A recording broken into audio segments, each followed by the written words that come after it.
Welcome to the RPGBOT.Podcast. I'm Randall James, building a Hexblade Warlock, and with me is Tyler Hamstra.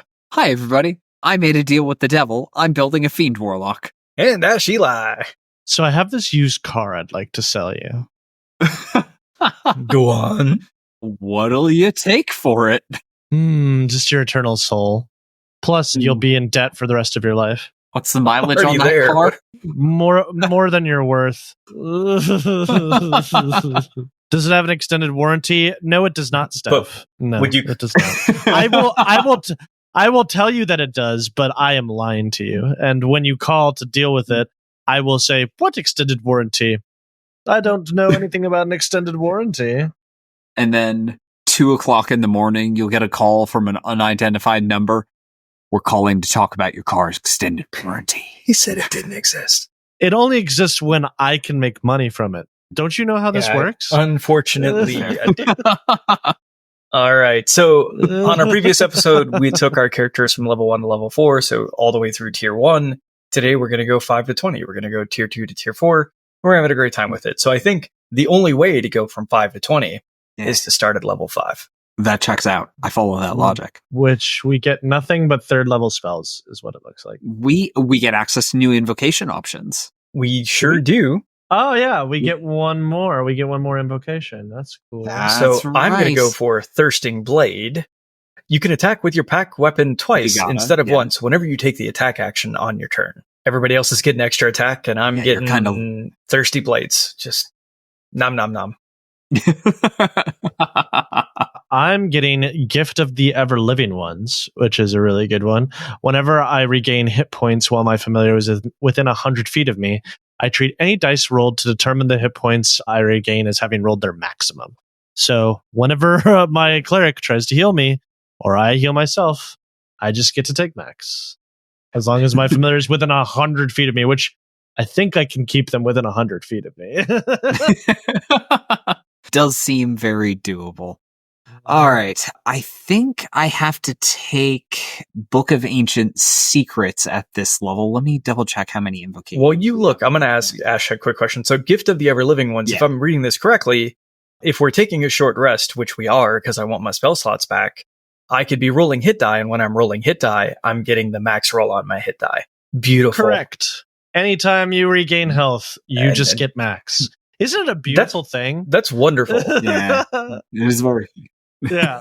It's great. It's fantastic. For all of that tank. I mean, look, when he gets hurt, it hurts a lot. Okay. Hey, I don't care about tanking. I'm just trying to survive while the rest of you are dying. And you know what's also fun about that is if I choose to take Vampiric Touch, I also get the max health back on that. That is pretty nice. Yeah. So those are invocations. I'm starting to collect ritual spells like a mad person. Well, actually, Tyler, what did you take? Right. So you were going to describe a little bit more. You were looking up a detail, and I cut you off to come back. Yes, I took Book of Ancient Secrets, so I could have retrained into that at level 3, but decided not to so that I could keep Misty Visions. If I'm feeling fancy, I might swap out Misty Visions for Repelling Blast. I think for now, I'm just going to stick to Misty Visions and do shenanigans with it because I've got ideas. But yeah, having Repelling Blast with Agonizing Blast and Eldritch Blast, stacking those things, being really good at blasting is going to be useful for me. For now, Misty Visions for shenanigans, Book of Shadows for ritual shenanigans. So what 3rd level spells are on people's spell lists? Yeah. I get Phantom Steed, very nice, and Speak with Dead. I'll leave that to the cleric, I'm good. But Phantom Steed could be useful. How about you, Randall? Blink what do you get? Elemental Weapon. Okay. Oh, Elemental Weapon is really easy to overlook, but it's pretty good. +1 to attacks, 1d4 extra damage, and as you heighten the spell, the +1 will become a +2, the 1d4 will become a 2d4. And it does elemental damage, so you can exploit vulnerabilities and override resistances. Yeah, not that those really when you cast the spell using a spell slot or 5th or 6th level. So, yeah, about that. Yeah. I get Fireball. Oh, well, that's nice. Yeah. I get Fireball and Stinking Cloud. I think Tyler wins. Fireball for the damage, Stinking Cloud to make everything in this general area smell like Ash's house. Low blow. Low Yeah. Sorry, blow. man. People won't know what you're talking about anyway. So I don't That's true. Dan's gonna I don't know that he is. I don't know that he's going to cut all of it. That's fair. All right, so stinking cloud. It makes a fog cloud that makes people sick while they're in it. You can't actually see through it very well, so I can't laser things in it, so it doesn't help me that much. But it is a huge pain for other creatures to get. So you can't really see through it. So something like Devil's Sight would be particularly useful in that cloud. It would not be. Devil's Sight lets you see through magical darkness, not through clouds of fog, smoke, ash, whatever. That's fair. Okay. Yeah. Don't you bring me into this? Don't you? Okay, I hate that there's a distinction here. So it isn't non-magical darkness. It's that literally there are particulates occluding. Boo. It's a cloud of stinky fog. It's literally like green stink cloud from cartoons. I don't like it. If there's one positive to what happened here tonight, it's that now whenever someone casts Stinking Cloud, I have an actual estimation of what I think it would actually smell like. Yeah. Just this overreaction. Did your vision turn green? Because that would be the ultimate. No, when I went downstairs, it might have. I was like, oh God, this is it, as bad as it smelled upstairs. When I went downstairs, it was on another level.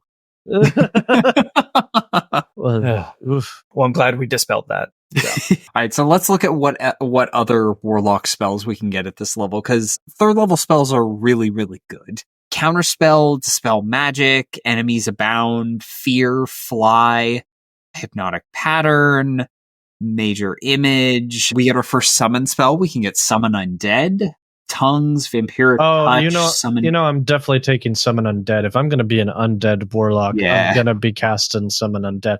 Or if I just want to go Chaos, which I think you should do, is Summon Lesser Demons. Just embrace it. It's not actually useful, but it sure is fun. Hey, it's fun. You put it on the other side of the enemy, you don't have to worry about it. Because you don't have control over it. They attack whatever's closest. You just put them on the other side of the battle. You're good to go. You're golden. I mean, summon 8 imps and then watch them just cause chaos. Yeah. Probably the most important spell at this level is actually Hunger of Hadar. This is a Warlock exclusive for the most part, and it creates an area of ongoing damage, and creatures within the area are blinded. Now, notably, it's not magical darkness.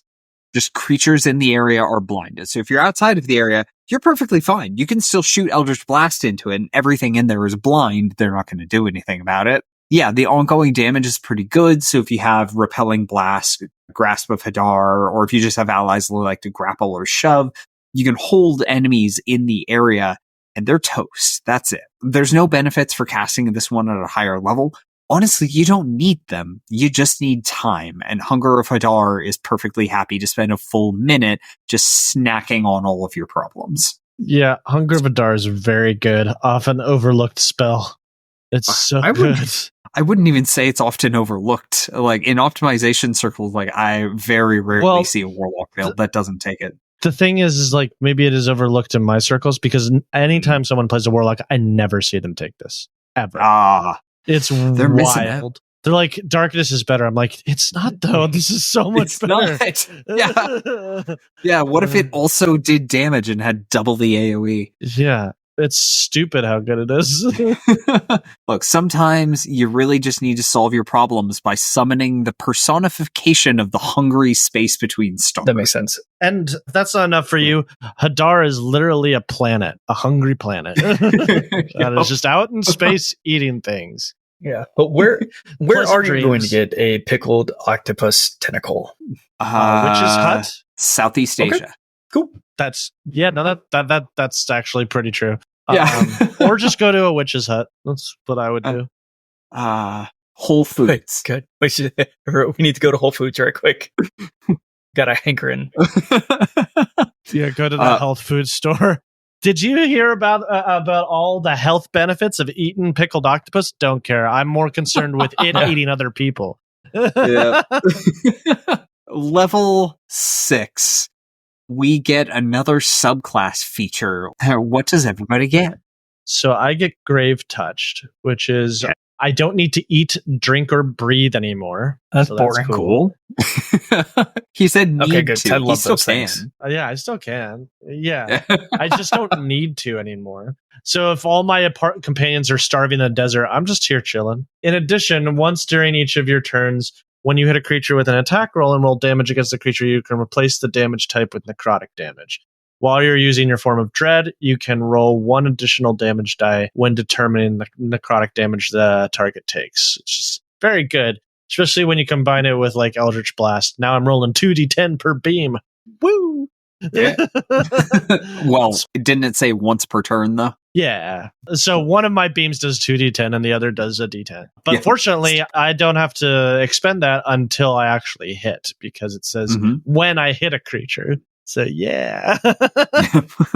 So good. So I get a Cursed Spectre. Starting 6th level, you can curse the soul of a person you slay, temporary binding it to your service. So basically, I get to summon a Spectre out of the monster manual. They're going to hang out with me until I take my next long rest, at which point they're going to, drift off in the afterlife, and I can only use this once per long rest. They don't get a lot of health. They get temporary hit points equal to half my Warlock level, and they get a special bonus to attack rolls equal to my Charisma modifier.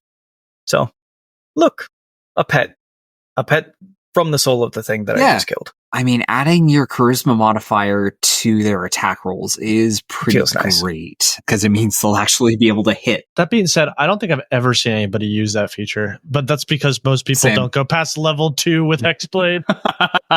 So, yeah. Now, cool thing about specters, they have incorporeal movement, which means they can move through walls and floors and ceilings and stuff. So if you have a specter hanging out, you can just be like, look, you're useless in combat, but you can go through that wall and solve it. Can they... I don't have the stat block brought up. Oh, no, I do, because they're smart. Okay, what languages do you speak? Understands all languages it knew in life, but can't speak. Womp womp. Okay, so you're not going scouting for me. But I guess you could come back and do... exactly, Pantomime. Charades. Always a fan favorite. Okay.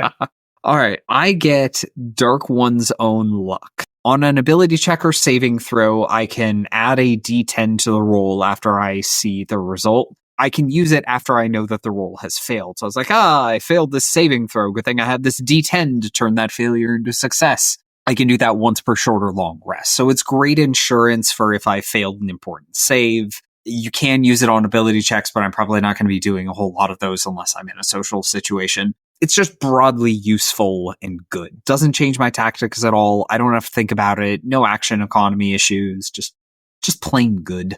So that brings us to level 7. So we once again get a new spell level and new Eldritch Invocation options. What do we want to look at first, guys? Do spells first? Yeah, let's just... Sure. So what spells do people get on their expanded spell list? I get Death Ward. Meh. And Greater Invisibility, yes, please. Yeah. Phantasmal Killer. I will take that.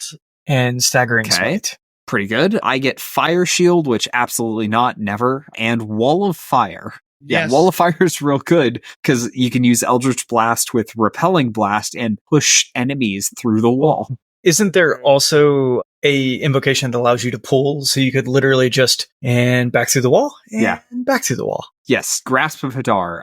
Okay, so that's an interesting interaction. So first, the Wall of Fire is opaque, so you can't see enemies through it to attack them, but you can use both Repelling Blast and Grasp of Hadar on the same attack. Xanathars explains how to handle simultaneous effects. The creator of those effects get to decide what order they're resolved in. So if I have an enemy on my side of the wall and want to push them into the wall and then pull them back, I can choose to do that in that order. Now, they'll only take the damage once, because Wall of Fire specifies you can only take the damage once per turn.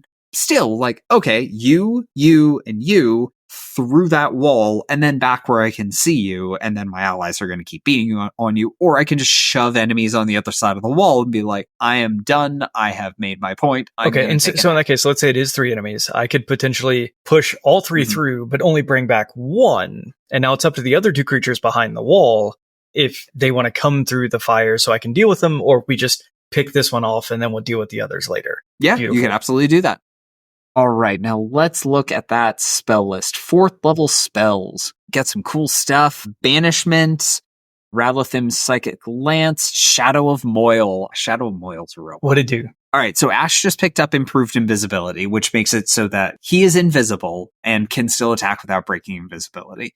Now, Shadow of Moil is arguably just better. First, it's cast as a bonus action, which is huge. You are in an area of darkness, essentially. you are heavily obscured to all other creatures, which means they have disadvantage to attack you. You have advantage to attack them. If you are hit with an attack in melee, you deal retaliatory damage. It lasts a minute. Basically, it's all of the benefits of doing darkness plus Devil's Sight, but it's all in one spell. You don't need an invocation. You can bring it up as a bonus action, so it's really, really quick to bring up, and then you can still cast Eldritch Blast in the same turn. Whether you're in melee or you're fighting at range, it is just an awesome combat buff for the Warlock. I like it. Which one is this? Shadow of Moil. Oh, yeah, Shadow of Moil is very good. To the best of my knowledge, like, Warlocks are just the only things that can cast Shadow of Moil, short of Wish. So if you had been playing the Darkness plus Devil's Sight trick, would you actually consider dropping that invocation, picking up the spell, and going into another invocation? As long as I was only using Darkness for combat purposes, Okay. yes, absolutely. You're using the same spell slot either way because you're a Warlock. Let's see, other good stuff. Sickening Radiance. Yes. Yes, Randall has used that, and it's awesome. And Summon Aberration, another excellent summon spell. Especially if you're going Great Old One, Patron, Summon. Aberration makes sense.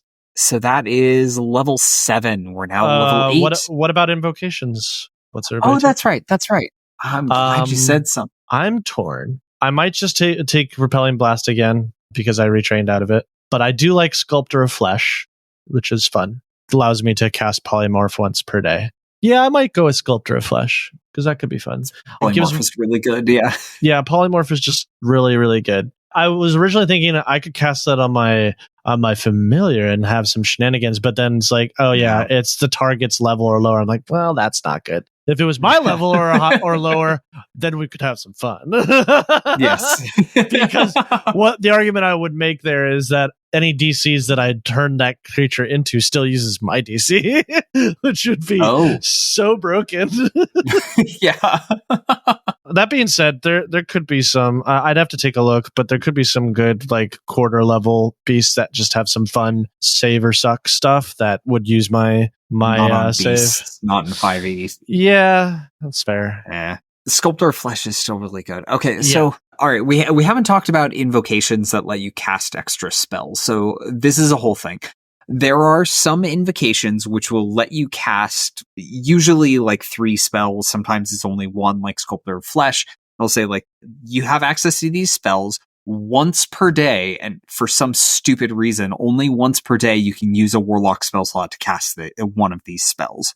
I don't know why it's once per day. None of those spells are good enough that they need to be that restricted. I probably wouldn't even take the invocation just to learn those spells for free because almost all of these invocations suck. Again, with the exception of Sculptor of Flesh, which is awesome because Polymorph is crazy. Well, also, Sculptor of Flesh doesn't... Oh, it does say you use a Warlock spell slot. Yeah. I thought it didn't use a spell slot. No. That's dumb. It shouldn't use a spell slot. The only ones that don't use spell slots are the ones that let you cast a like first or second level and an unlimited number of times per day. So Misty Visions, the one that lets you cast Levitate, the one that lets you cast Speak with Dead. Okay, those are all. Then screw Sculptor of Flesh. I'm just gonna go with Repelling Blast. That's dumb. I don't like it. You might have fun. I would probably go with either Repelling Blast if I don't have it already, or I'm not going to use Maddening Hex. Like, I always want to use Maddening Hex because it just seems so cool, but I'm going to be concentrating on Wall of Fire or something, so I'm never going to use it. So yeah, probably either Repelling Blast or Grasp of Hadar. Okay, I'm looking at a couple of things that feel fun to me, but I want to talk through them a little bit. So I'm looking at Relentless Hex. Relentless Hex will work with my Hexblade's Curse, so that's exciting.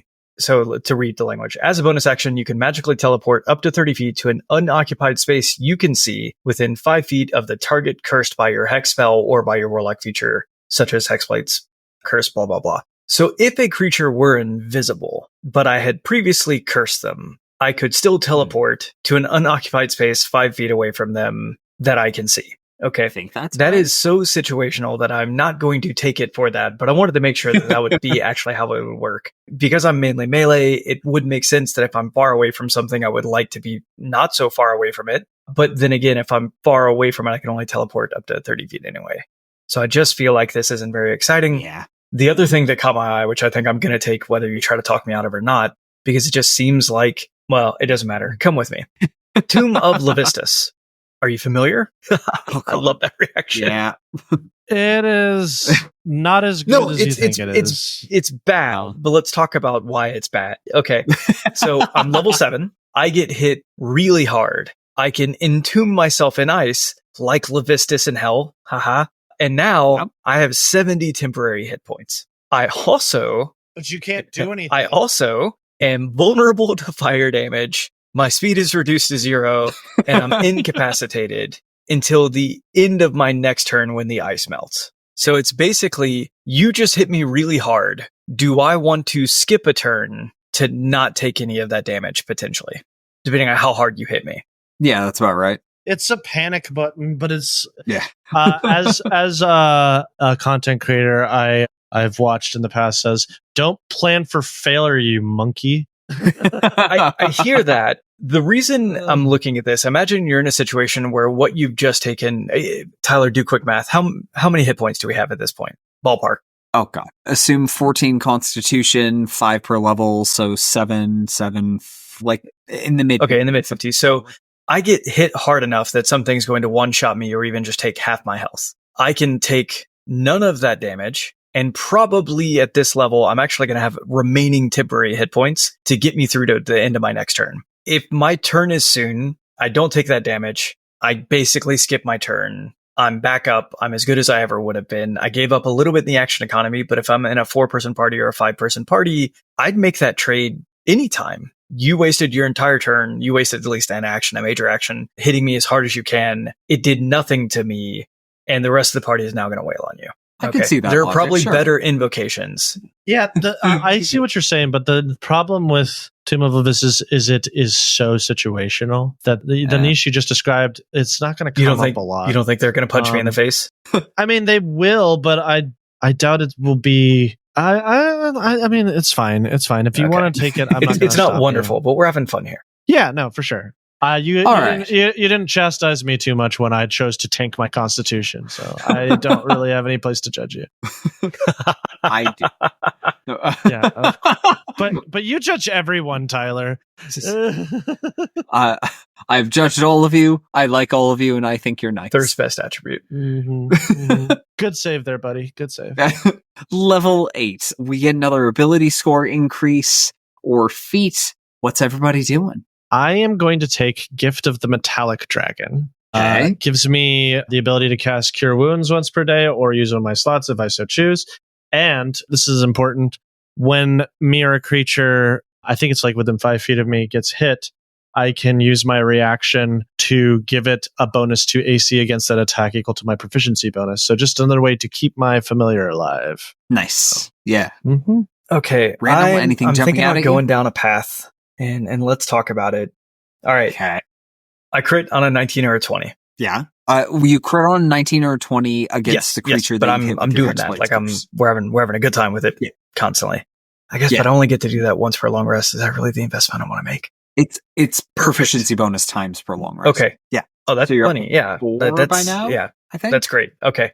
Yeah. Hear me out. I think I have everything I need between my invocations and Hexblade to take Great Weapon Master. I'm going to crit on a 19 or 20 with my Hexblade's Curse.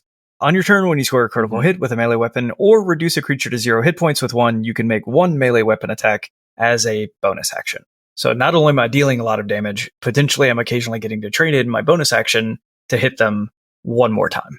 And you've got Shadow of Moil, so you're getting advantage easily. 19 to 20 threat range with advantage, you crit 19% of the time. I've had to type that into a guide like 10 times today, which is why I can recall that number off the top of my head. Perfect. Then the other half of it is like, reasonably when we find that we're fighting something very squishy that's easy to hit, choose to take the -5 penalty to the attack roll, and if I hit, I get to deal 10 additional damage. It's going to be fun. Just have a great time. A lot of damage, yeah. Okay, I think I'm just going to take the +2 to Charisma. That'll get me up to 20. Charisma is maxed, and then I'm going to take Fun Feat. I couldn't wait any longer. I was very excited for this. Max it next time. Can't blame you. Level 9. So once again, we get some new invocation options, and we get new spells. What subclass spells does everybody get? I get Anti-Life Shell and Cloud Kill. Meh. It would be good if it didn't drift away from you. Yeah. So these are the last ones, right? This is all we get. All right. Banishing Smite and Cone of Cold. Okay. I mean, Banishing Smite is very good, but yeah, Cone of Cold is meh. It's decent AoE damage since he doesn't get fireball. Cold damage. That's true. That feels good. Yeah. I mean, as opposed to 5d10 damage and possibility of banishment. That's fair. I'm going to say Banishing Smite is probably better. Yeah, you're right. All right. I get Flame Strike, which literally never, no. And Hallow, which also, no. Really Why underwhelming now? spells that we get at 5th level. It's pretty Actually, I feel hilarious. pretty good about Banishing Smite. I'm good. Banishing Smite's pretty good, yeah. Okay, so let's take a look at our Warlock spell list. So there's not a ton here that's awesome. In fact, everything on the Warlock spell list, there is not a single blue rated spell, which is surprising. Among the best options like Enervation, Far Step, Hold Monster, Scrying. Oh, Synaptic Static. That's a good one. Dance Macabre is also pretty good if you have the corpses to do it. Yeah, dump them out of a bag of holding, shake, a bunch of dead halflings, and here you go. Yeah, it's pretty good. Hold Monster is also pretty good, but meh. Teleportation Circle is good, but it's better on a wizard. Okay, so something to keep in mind with the spells here. So 5th level is the highest level that our spell slots go. So at this point, we're not going to be able to upcast any of these spells and any of our lower level spells. This is where things stop, essentially. So all of a sudden, we've been doing one thing for a very long time, and now all of a sudden the way we think about spells has to change. And it's going to change again in 2 levels, but we'll get there. All right. We also get new invocation options, but not very many. All right, I'm going to take Gift of the Protectors, which is a Pact of the Tome exclusive. So I get a secret page inside my book that I can give you special permission to write your name in the book. It's got to be in blood, of course. And then once per long rest, anyone whose name is written in that, if you drop to 0 hit points, I can say no, and you can stop at 1 hit point instead. So good. So good. It's the half-orc's relentless endurance, but shared between the whole party. But you can only do that once per long rest. So it's not like you can do it once per person. No, it's just once ever per long rest. It's still very good, though. I'm going to be boring, and I'm going to pick Voice of the Chainmaster. Allows me to telepathically communicate with my familiar and perceive through your familiar senses as long as you're on the same plane of existence. I can also speak through my familiar. So good for reconnaissance, or if I don't feel like walking into a trap, I can just send my familiar and be like, hey, I know this is a trap, so I've sent my familiar. You can feel free to kill my familiar. I'll just bring it back. Costs me 10 minutes and a tiny bit of incense. Who cares? Yeah. All right, Randall, anything jumping out at you? I'm actually thinking about just picking up one of these invocations that would have been fun the whole time. Cloak of Flies is decent for melee builds. You have to wear a Cloak of Flies, which is gross, but you know. Yeah. No, I was actually looking at Grasp of Hadar, the idea being I am building this character for melee, so if something is trying to get away from me, being able to basically say, no, get over here. And it kind of works in all situations, right? If I can't reach you, maybe I can pew pew with Eldritch Blast and bring you closer, and then I can use my movement to close the distance.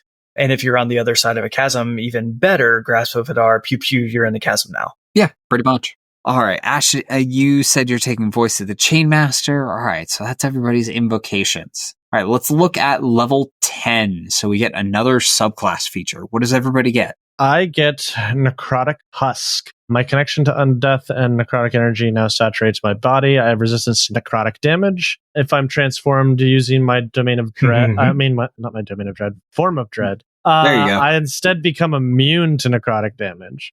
In addition, if I would be reduced to 0 hit points, I can use my reaction to drop to 1 HP instead and cause my body to erupt with deathly energy. Each creature of my choice that's within 30 feet of me takes damage equal to 2d10 plus my Warlock level, which at this level would be 2d10 plus 10.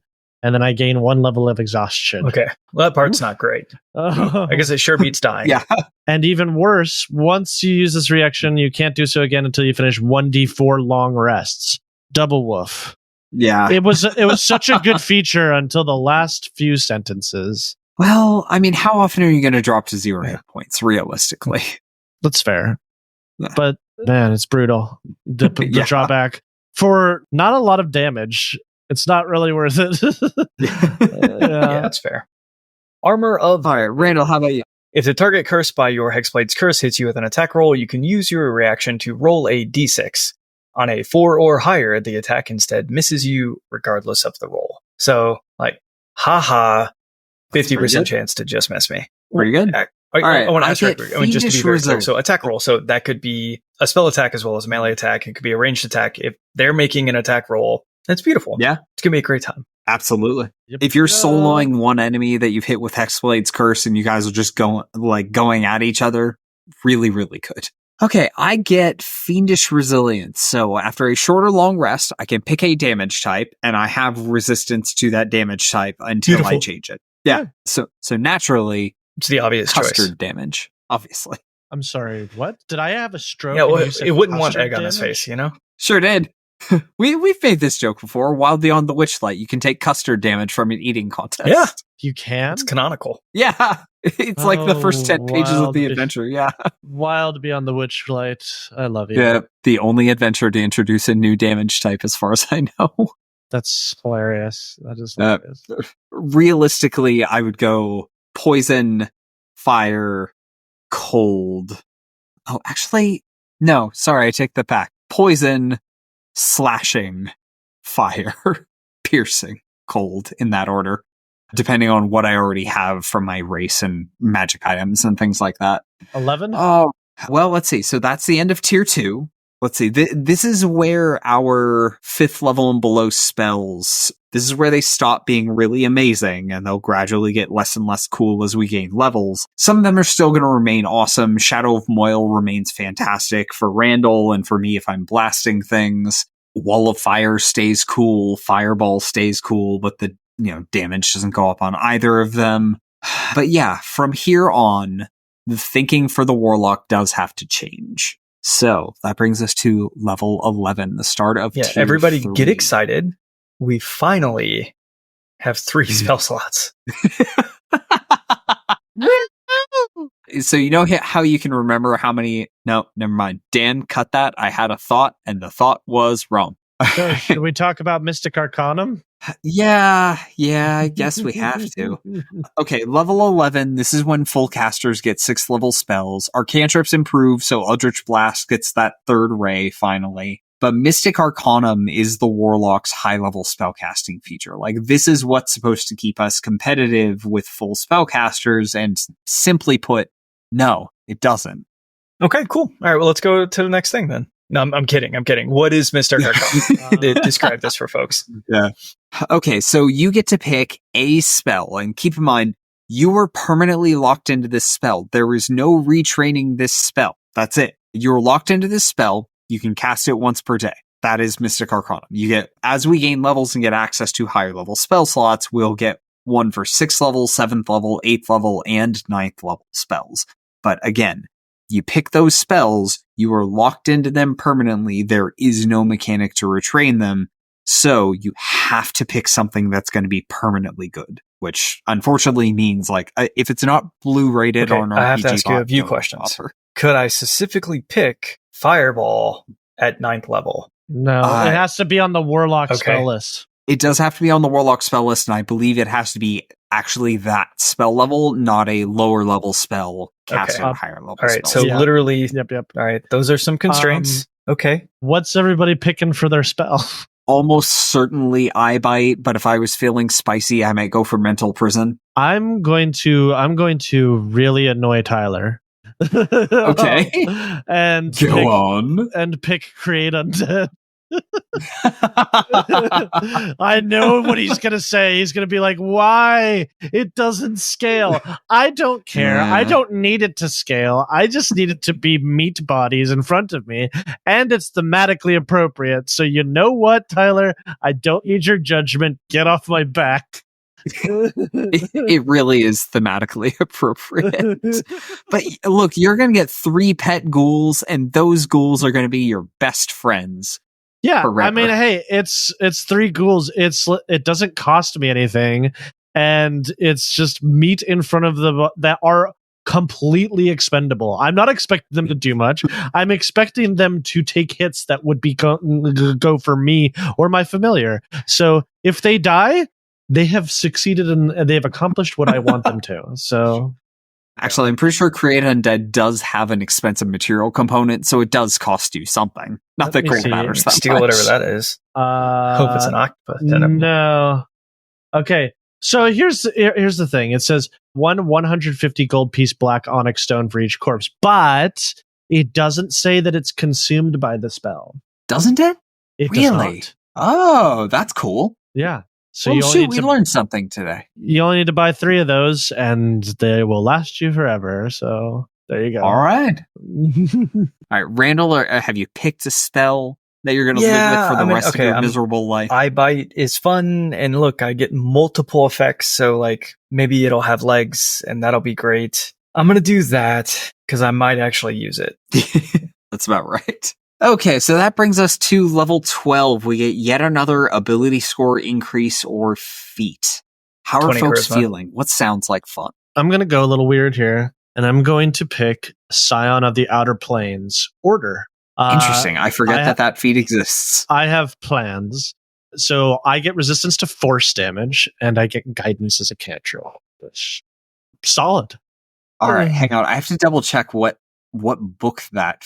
That's from. It's from the Planescape book. Yeah. Okay, and resistance to force damage. That's pretty cool. Mm-hmm. Yeah. Yep. Okay, so I am going to take Eldritch Adept. So Eldritch Adept lets you pick a Warlock invocation. If the invocation has prerequisites, you have to be a Warlock, and if it has a level prerequisite, it has to be Warlock level. So for a Warlock, this is effectively just an extra invocation and no limitations, no restrictions. So, like, I would probably add Repelling Blast or Grasp of Hadar if I don't have them already. Like, there's a bunch of good options that I've had to skip over. I can go back and grab one of those, and that's going to make sense. Happy. Speaking of invocations, we also get 2 very exciting, 2 new invocation options that Ash and I don't get to pick from. Why? Because one is Bond of the Talisman, which is for Pact of the Talisman. The other one is Life Drinker, which is for Pact of the Blade. Oh, yeah. But Randall, when you hit a creature with your pact weapon, the creature takes extra necrotic damage equal to your charisma modifier. That's great. Yeah. There's a magic item that was introduced in the Deck of Many Things product called the Bow of Melodies, which if you're proficient in performance, it lets you add your charisma to damage with the bow.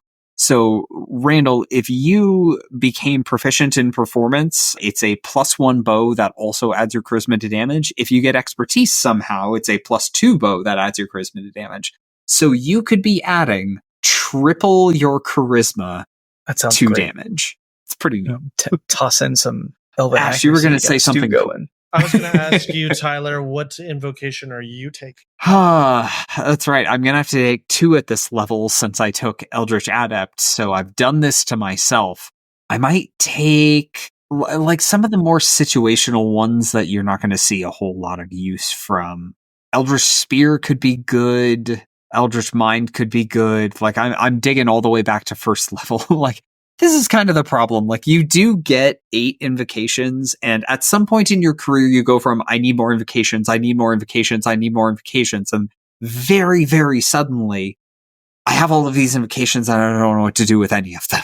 Can I trade this for, like, a spell slot? Yeah, wouldn't that be nice? All right, how about you, Ash, taking a cool new invocation? Level 12? I'm going to be boring. I'm going to pick Eldritch Sight, which allows me to cast Detect Magic at will. That's useful. Okay. Always useful. Sure, why not? All right, level 13, we get another Mystic Arcanum. I feel like hopefully folks are sensing a theme by now because there are several levels from now on for the Warlock where Mystic Arcanum is. I know what I'm doing. I know what I'm doing. Yeah? Finger of Death. We can only have one. We can only have one amongst us. That's why I went first. You monster. You monster. That's my thing. I'm undead. Yeah, I'm undead Warlock. No, so I'm just doing death. That's fair enough. Right. I was actually between Finger of Death or Force Cage. Yeah, Force Cage is real good.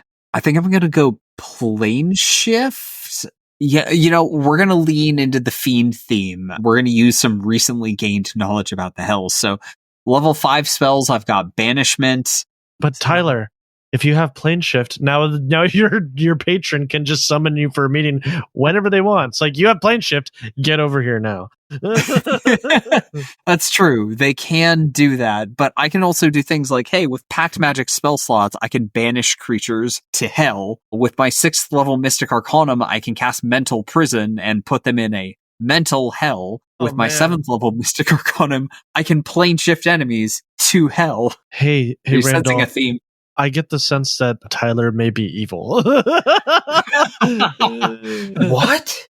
Look, I only use this on fiends and the heartless, and that definitely hasn't hurt anyone. Oh, so now your Will from Baldur's Gate, is that what we're going with?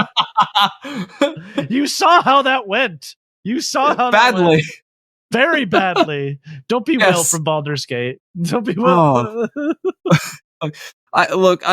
I'm playing through a dirge all evil campaign right now. After this one, I think I'm gonna need a palate cleanser, and I'm just gonna do the Golden Retriever party, just like me, Karlach, Will. Again, if you watched my video on YouTube, I highly recommend a dirge good playthrough. It's more satisfying. That's what I tell myself anyway. I might do that then. Just Dirge and the Golden Retrievers. What a band name. Yeah, it's fun. It's fun. All right, so that is level 13. Level 14, we get our final subclass feature. What does everybody get? I get Spirit Projection, which is I can untether my spirit from my physical form. As an action, you can project your spirit from your body. The body you leave behind is unconscious and in a state of suspended animation. Spirit resembles my immortal form, replicating my statistics, but not my possessions. Any damage or other effects that apply to your spirit or physical affects the other, and I can maintain it as a concentration effect for 1 hour. While I'm in spirit form, I gain resistance to bludgeoning, piercing, and slashing damage. I can cast a spell of the Conjuration or Necromancy school. If I cast a spell of Conjuration or Necromancy, the spell doesn't require verbal or somatic components or material components that lack a gold cost. I also can fly as fast as I can walk. I can move through difficult terrain, but I take 1d10 damage if I end my turn in a creature or object. And while I'm in my form of dread, once during each of my turns, when I deal necrotic damage to a creature, I regain hit points equal to half the amount of necrotic damage dealt. That's going to be fun. It's pretty good. Mm-hmm. Makes you real exactly tanky. what you wanted to do, right? It does. Yep. Okay, so before we do this, we have to offer some brief corrections. So I don't get proficiency bonus plus uses of Hexblade's Curse. I can't use the feature again until I finish a short or long rest. But every time I take a short rest, I get it again. So it's not to say it's not a limit, but it's not a tremendous limit depending on what's happening in our adventuring day. The reason I wanted to be clear on that is that my 14th level feature, Master of Hexes, now lets me move my curse from a slain creature to another creature. When the creature cursed by my Hexblade's Curse dies, you can apply the curse to a different creature you can see within 30 feet of you, provided you aren't incapacitated. We also, if we remember, I can gain hit points when I kill a creature this way. When I kill a creature that has the curse applied to it, if I make the decision to move it to a different creature, I don't gain the hit points. So it's essentially, we're in combat with multiple creatures. Before, it was one of these okay, well, I blew it and I have to wait till I take a short rest to get to use this again. Now I can transfer it more similarly to how we would handle Hex. And honestly, that's a huge quality of life. It had been this way from the beginning. I understand why it wasn't. All right, I get one of my favorite names for a feature, Hurl Through Hell. So when I hit a creature with an attack, I can launch them through a nightmare hellscape. They disappear. At the end of my next turn, they return to the space that they previously occupied or the nearest unoccupied square. And as long as the target is not a fiend, they take 10d10 psychic damage. Also known as the thing that Mizora can do to you, but less sensually. Wait, she was less sensual or Tyler's less sensual? Because I believe one of those statements. I don't want to spoil anything, but there's a thing you can do with Mizora, Will's patron, where she sensually takes you on a tour of the 9 Okay. Hells. It's a weird scene. Can't wait to do that charity drive. A weird scene. Yeah, someday. When are we doing that? When are we doing is just kicking me. Man, not this. Look, my dog is sick. I'm using that as an excuse for everything right now. Boo! Boo! I know. Didn't we say we had nothing going on? Yeah, and then I had everything going on. You guys suck. Look, I hear your point. Sorry. I hear your point. Do you? do you know how much I would love to sit and just for you guys should just take. Do you know how much I would love to just? I'm for 12 hours. For 12 hours, I'm gonna sit. I'm gonna play a game in a genre I love. God, the joys of having a flexible schedule and no kids. Envy me. Fair. My only problem, hardcore, because that describes. My only problem is the flexible schedule. If it weren't for the flexible schedule, the kids would just sit on my shoulder and watch. Like they'd be into this. I cannot say enough times how much I am glad I do not have kids. No. I get it. I understand. They're literally not for everyone. I like mine. Look, I understand. I'm glad. Look, I can turn off the gore. I can turn off the gore and sex scenes, and just both of my girls will sit and watch me play Baldur's Gate. It's great. How do you turn off the sex scenes in Baldur's Gate? Oh, it's literally the first prompt you get. Like, do you want to see nudie bits? Yes, well, no. Yeah, but I think the sex scenes are still in there, aren't they? I at the very least, he's I never imagine hit the button. He doesn't know. No, I feel like I'm admitting some things on the internet. It's okay. I've never hit the button either. So, yeah. I mean, we're gonna have to for that. I want to see some hunky man meat and possibly bear meat. Come on. And I feel like that brings us to whatever we were about to talk to next. Yeah. All right. Hey, how about level 15? Okay, level 15. We get level 15. We get the last batch of new invocation options. They're mostly fine. Some of them are real cool. I get a cool one, which is Chains of Carcery. Yeah. So what it does is I can cast Hold Monster at will, targeting a celestial, fiend, or elemental without expending a spell slot or material components. I have to finish a long rest before I can use this invocation again. But dang, that's real good. That's real good. Yeah, especially if I'm going to be fighting a lot of those things. Hold Monster at will without a spell slot. Wow.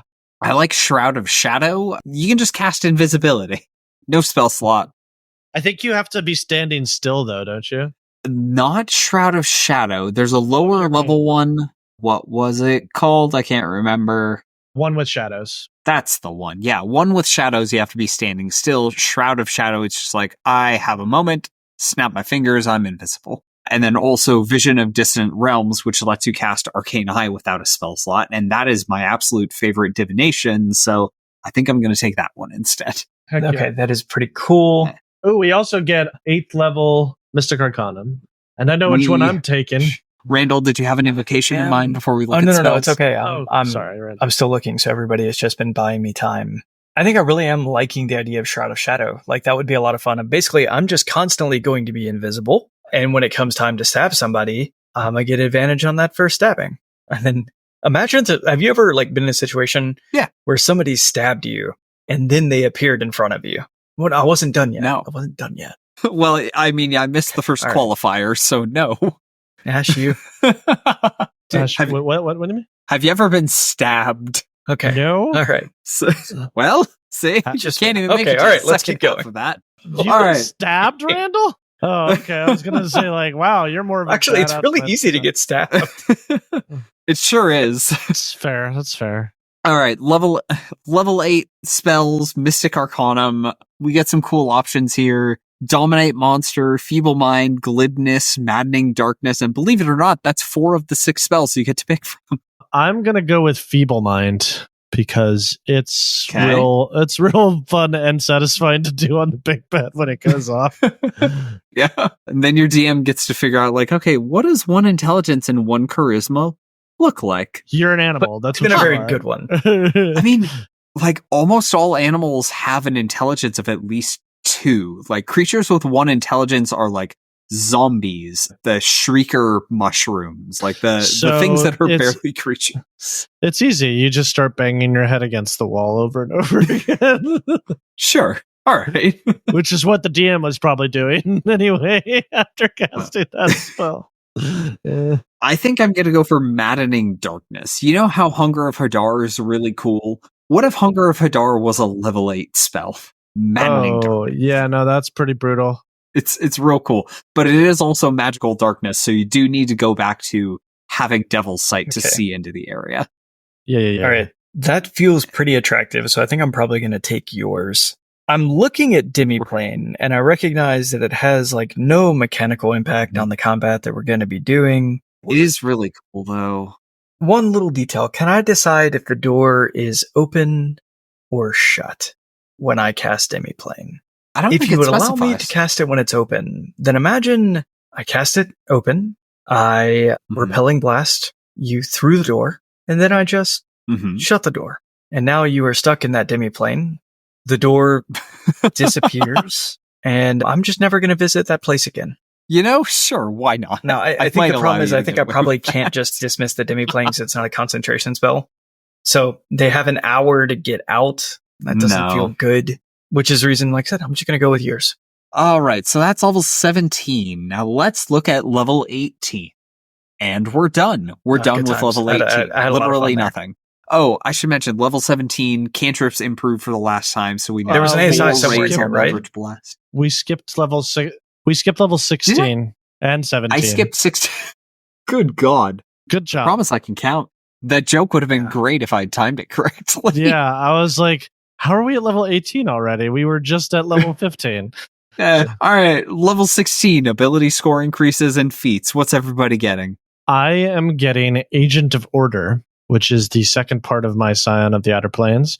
I get to increase one of my ability scores by 1, any ability score. And once per turn, when I damage a creature that I can see within 60 feet of myself, I deal an extra 1d8 of force damage, and it needs to succeed on a wisdom saving throw or be restrained until the end of my next turn. That's pretty awesome.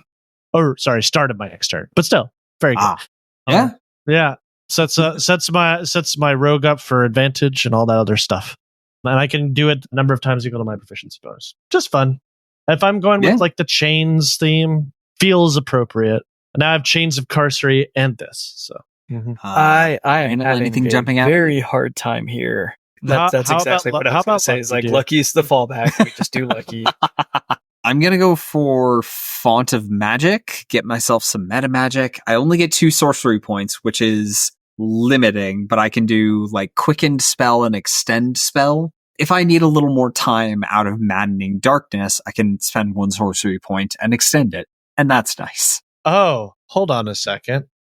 According to Quasit, that Chains of Carcery thing that I have, I only have to take a long rest before I can use it again on the same creature. So I can just cast it at will. Yes. That's so good. That's way better than I thought it was. Oh my god. Yeah. That's so good. The only issue is the limited creature type. Like, other than that, it is just amazing. I mean, at this level, you're gonna be fighting probably some fiends and celestials anyway, because that's the only thing that can give you a challenge. So, well, any choices? Yeah, I'm gonna go with Lucky. It's gonna be Sticking great. to Lucky. That is level 16. Level 17, cantrips improve. The wizard and everybody else gets 9th level spells.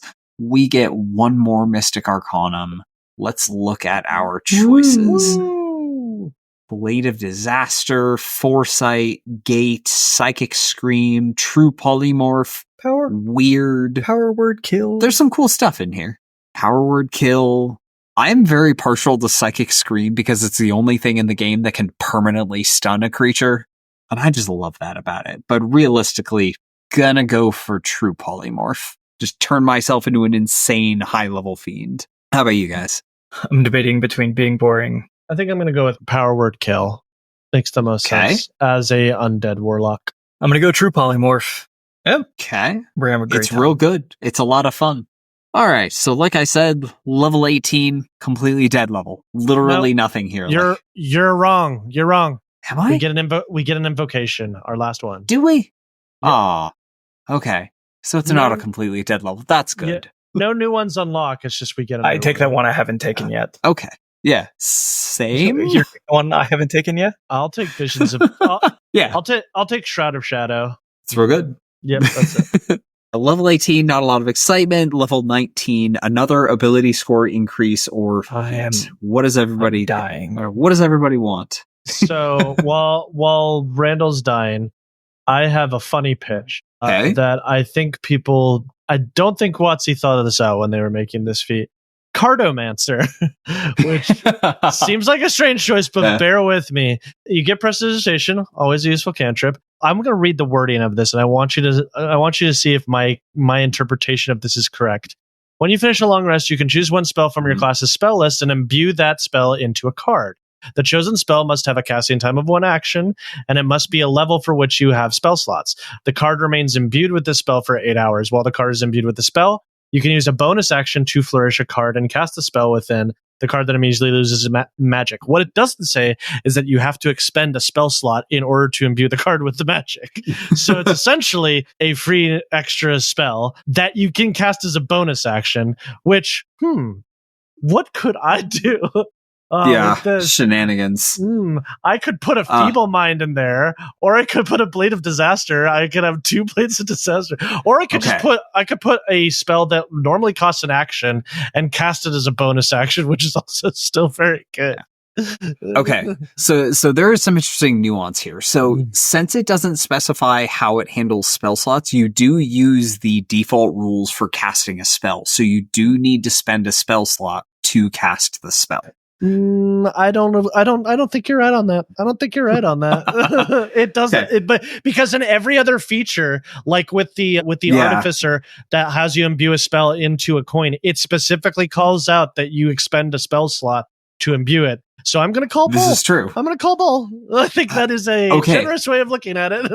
But at the same time, do you honestly think WotC intended for us to take a feat to get a second 9th level spell slot? No, but I'm going to do it. Right. That's fine. Yeah, it's one of those things where WotC should have been more specific, but they weren't. So I will argue with, if my DM doesn't allow me to do this, I will make them miserable for the rest of their existence. Just let me do it. I don't get much as a warlock. Just let me do this. All right. Even if you do have to spend a spell slot, like the ability to pick any spell from your spell list and cast it, that's still pretty useful as a bonus action as well. Like, even without that, like turning an action spell into a bonus action, really good. But if my DM isn't willing to work with me on that, fine. I will just do an ASI. I don't know what, maybe like Dex or Con, something like that. So, yeah. I would probably take Resilient Constitution or Warcaster. No, we're level 18. Sorry, we're level 19. Resilient Constitution, I want a +6. It's real good. Yeah, I would probably take a Resilient Constitution if I wasn't trying to do this Cardomancer shenanigans stuff. Yeah. So, yeah. Randall, anything exciting that you want? Just take Resilient Constitution. Yeah, you'll never lose concentration again. Look at me go. Didn't we have a good reason for me to be proficient in performance? That was with my fancy bow. For that bow I told you about. You'd have to switch from Great Weapon Master to Sharpshooter, but I don't think anybody's gonna. Maybe I go down that sort of path. I was planning this thing. Yeah, and then you take 2 levels of Devotion Paladin, use their Channel Divinity to power up your weapon. You get to add your Charisma to attack. You're now adding Charisma to your attacks twice and to your damage 3 times. Having a good time. Okay. Hexadence. Okay, so that's level 19. We now reach level 20, our capstone. So powerful. It's so good. It's there. Underwhelming. That hasn't happened yet in this game. Okay, Eldritch Master. So you can spend 1 minute in treating your patron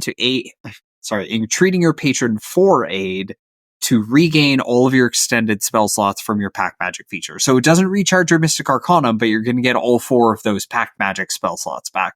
And that's nice.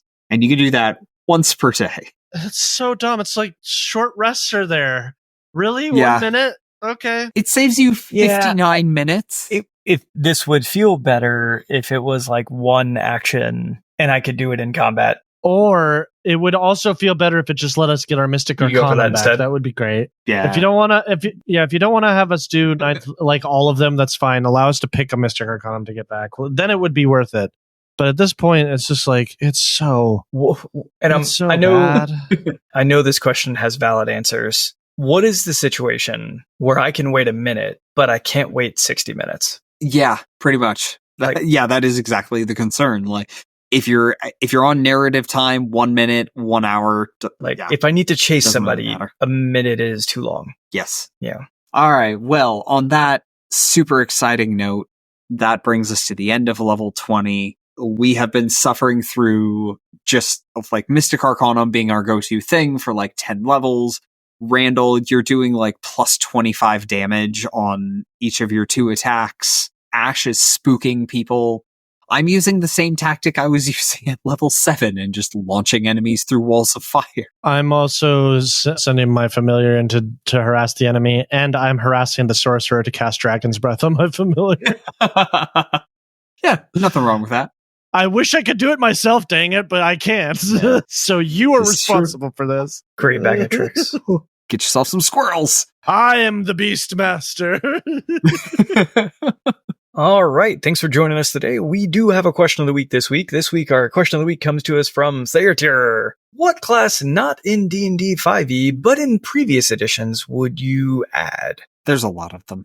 Warlord gets brought up frequently. People really, really like a non-magic support martial character. Technically, actually, it comes out of 3rd edition. Everyone says 4th edition because that's where it got popular. But the Warlord was actually introduced in 3rd edition in the Miniatures Handbook, which was a supplement to turn your 3.5 game into a miniatures war game. Not a great book, but it had some incredibly overpowered character options in it that people took outside of the book.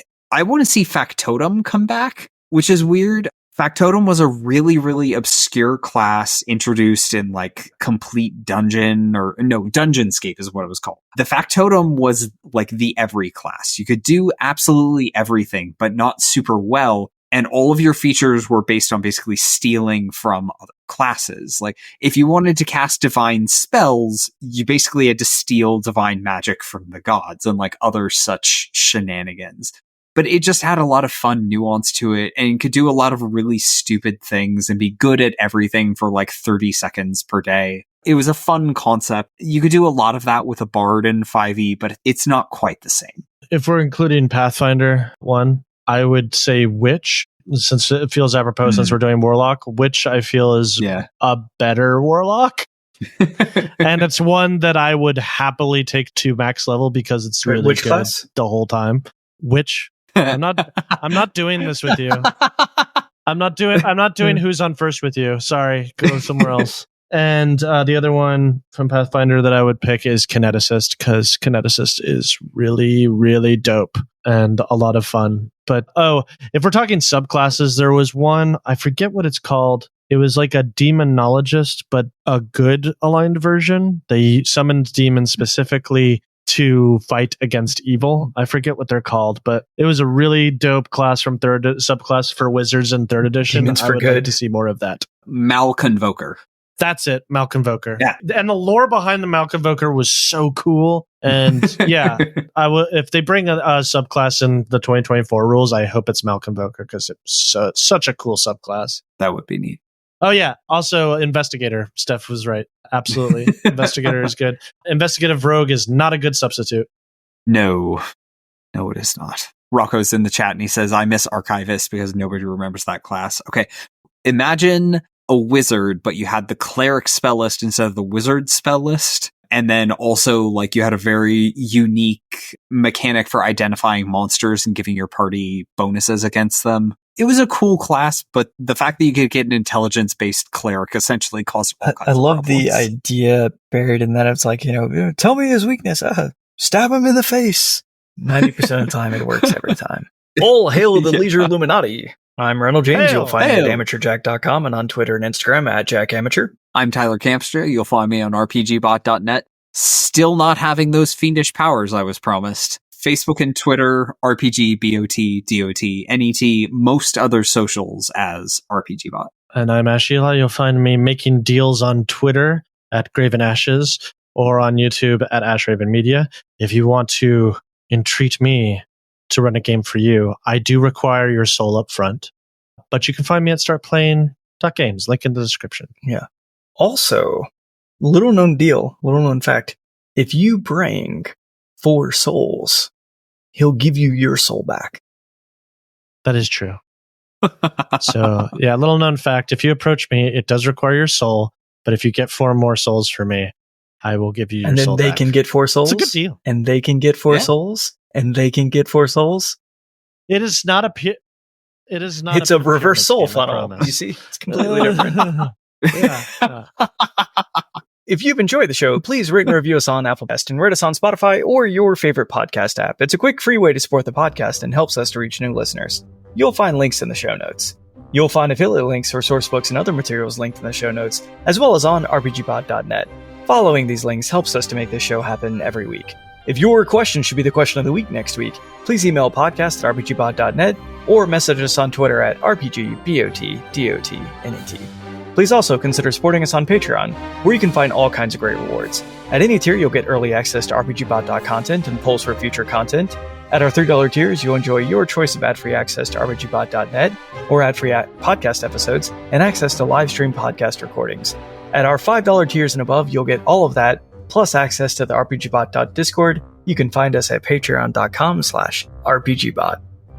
I love how I don't even have to do much of anything anymore because he psychs himself out as to what you and I are doing, Tyler, that he starts struggling to keep it in. There's a little bit of that. It would almost be better to watch you because then it'd be like, this is... Yeah. Exactly. I forgot to turn on my ring light, so I've been just deathly pale the entire episode. I thought you were going for a theme. Like, I thought you did the makeup today to... Oh, okay.